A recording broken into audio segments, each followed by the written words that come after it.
Mientras que en las tierras bajas el verano aún aguanta, en los valles de las montañas de Dorkot Sayani, el otoño hace ya un par de semanas que se presentó sin avisar.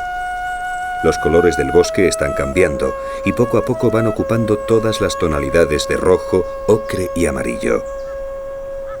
Este es el hogar de los Satan, una de las tribus más pequeñas y desconocidas del continente asiático.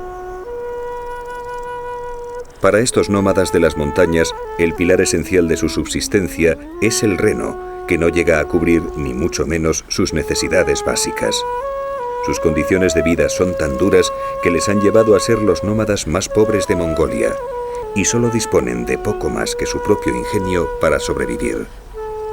Esta comunidad llegó a este lugar procedente de las cumbres hace tan solo 6 días, y aquí pasarán lo que queda de otoño.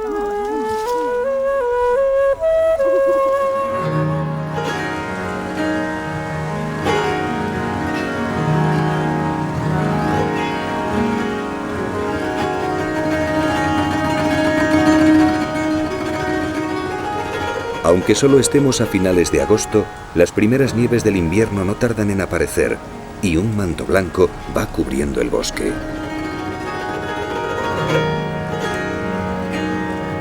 Pero sin embargo, para los Satan, esta es su estación del año preferida, porque los mosquitos ya no molestan, las temperaturas aún no son muy rigurosas y todavía hay suficiente alimento para los renos.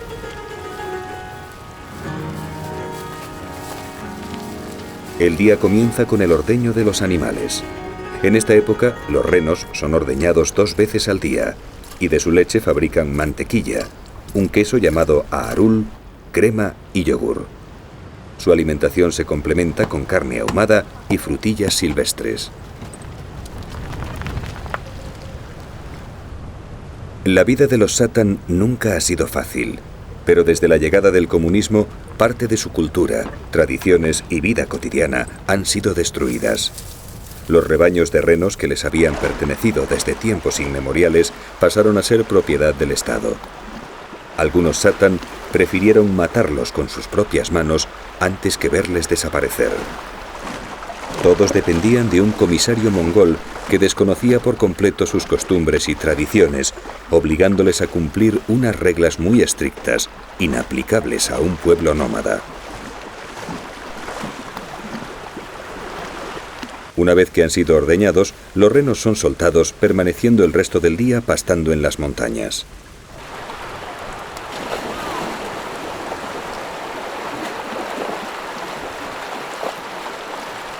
Este asentamiento, formado por 12 familias y 86 individuos, tan solo posee 200 renos, que no les dan más que para comprar un poco de harina, sal, tabaco y té.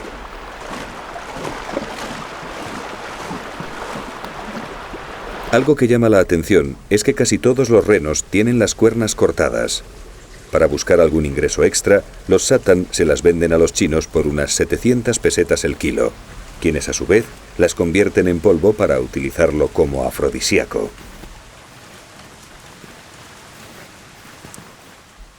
Mientras los renos pastan tranquilos en el monte, las familias permanecen en el interior de la tienda junto al reconfortante calor del fuego. Y es que el día no da para mucho más. Gombo es el jefe del clan. Nació hace 55 años en la taiga rusa, pero con 6 años sus padres cruzaron la frontera y se instalaron definitivamente en Mongolia. Él está casado con Sendeli, de 50 años, y juntos han tenido 8 hijos, de los que solo viven 4.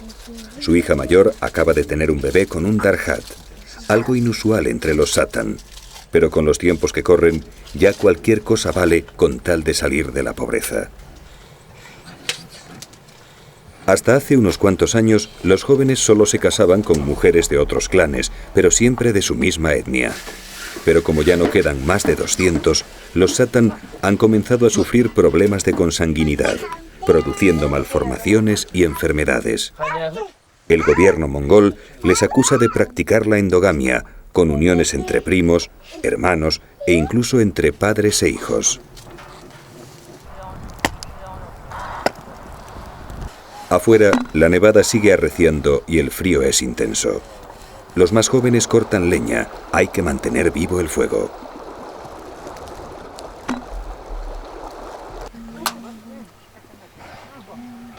Los Satan, que literalmente quiere decir el pueblo del reno, son un grupo étnico originario de la Siberia rusa, con un idioma propio, cuyo origen se encuentra en Turquía. Pero con la creación en los años 20 de la República Popular de Mongolia y la consiguiente delimitación de las fronteras, un grupo de unos 1000 Satan y 6000 renos quedaron del lado mongol.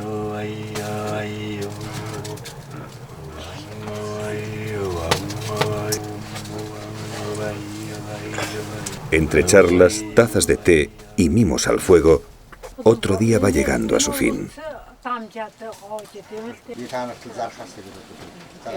La ventisca parece que se ha calmado un poco, momento que aprovecha Dalai Bayar, el hermano menor de Gombo, para salir y avisar a los renos de que ya es hora de regresar al poblado.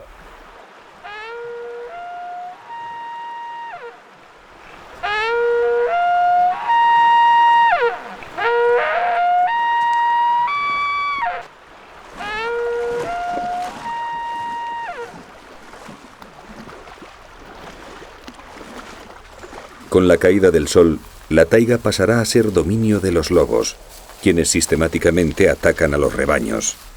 La pérdida de un animal es una auténtica catástrofe para una economía familiar, ya de por sí reducida a lo mínimo. Cada año nacen menos renos, ya que el problema de la consanguinidad también les afecta a ellos, produciendo enfermedades que transmiten a las personas.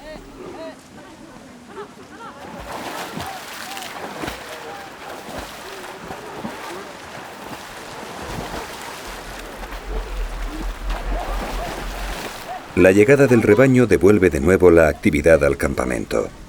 Cada familia separa sus renos de la manada para ordeñarlos y darles sal. Luego prepararán la cena, un poco de leche o yogur y, con suerte, algo de arroz.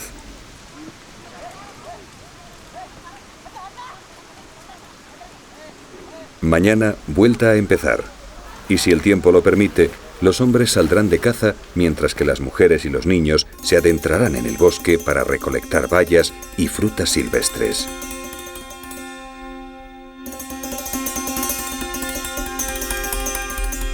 Así es un día en la vida de los Satan, una tribu cuya desaparición, lamentablemente, ya ha sido anunciada.